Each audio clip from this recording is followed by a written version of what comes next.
All right. So for this project, decided to interview one of my best friends here, Sergio Leon.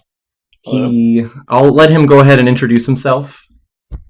So Sergio, kind of explain your experience getting over here to America. Well, my name is Sergio Leon, and I crossed the border illegally to get into this country, as shameful as it is to admit.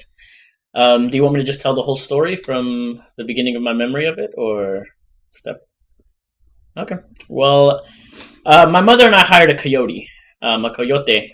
You pay them up front a set amount of money, and then you pay them after once you're in the United States. Sure. Um, we were taken by this coyote to a small house in the middle of some forest. It was kind of late at night. I don't really remember that well. I was in like fifth, sixth grade, and we stayed there. I fell asleep for a couple of hours, and in the dead of night, I think, we left the house on foot, and we walked down a trail of trees, a little cutout trail, until we got to the river.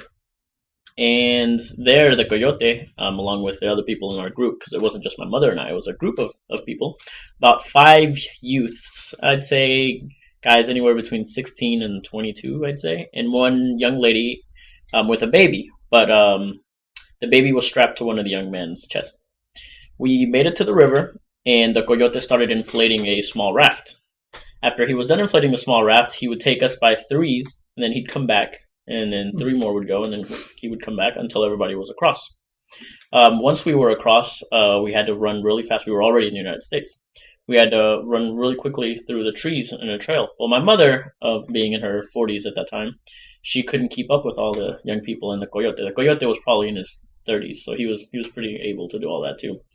Um, my mother fell back, so I was a little worried. I said, okay, I can't continue on with this if my mother isn't with us. So I ran back to find her, and I finally did. I took her by the hand, and she tripped on a rock and pushed me on accident, trying to catch herself. Well, when she did that, I landed on a cactus. So I tried not to fall directly on the cactus. I fell on my arm, and I had just a cacti, little spikes all over my arm. And the coyote came back and found us, and he led us all the way to where everybody was. Then the final stretch to really be in the country was this plain field, and you could see searchlights just being shone all over the place. And there were irrigation ditches cut all along the way. So the coyote and I would tell us when to run, and we would run and then hide in one of the ditches, and then run and hide in the ditches until we finally could see lights in the distance. We could tell those were houses. When we finally made it to those houses, we had to go under a fence that was already cut. We went into somebody's garage who had already been paid off by the coyote, of course, and we slept in there until morning. Paid the coyote the rest that we owed him, and we were in America. That's it.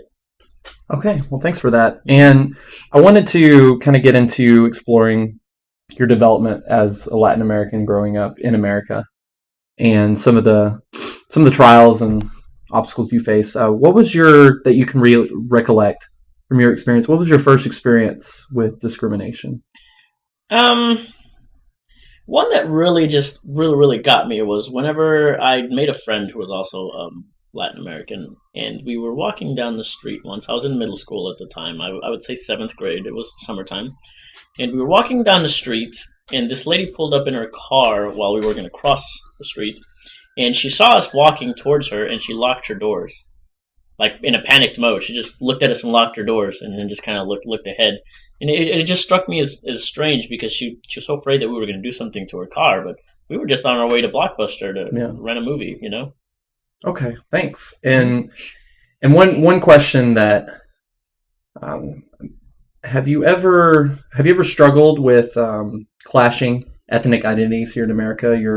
Your Hispanic heritage versus assimilating into American culture. Oh man, when I first got here, yeah, it was very big. I knew nothing. I'd grown up on a farm in Veracruz, so whenever I got here, it was not only learning how to be in America, but also learning that I'm Hispanic in America. It was taking on two things at once that was kind of tough for me. One thing I had to learn is just what was cool, what wasn't, what was acceptable, what wasn't, Mhm. what I could say, what I couldn't say, and and it was really slow. It was a really slow process. It took about all of my middle school career to really like understand where I stood and how I like who I was for a while. ESL classes. Like, oh, he has to go to the Spanish speaking classes, or oh, Hispanic guys starch their pants. Or you know walk a certain way, talk a certain way. Yeah. It was really. I mean, a lot of that had to do with being in school. Mhm. Wanting to fit in with a clique, and it was so unfortunate that the clique of Hispanics was a little more street than I personally could ever be. Right. I just didn't really resonate with that. Okay. And kind of exploring where you are now versus where you were as an adolescent and in your college years. Do you consider back then? Did you consider yourself more of a Mexican, an American, or an assimilation of both, and why? And how do Well, you feel now? it. I mean, whenever I was in middle school, I was fresh from Mexico. I thought, I'm Mexican. I'm just Mhm. here. When I first got here, I didn't think I'd be staying for long. That was a little white lie my mother told me just to get me to come.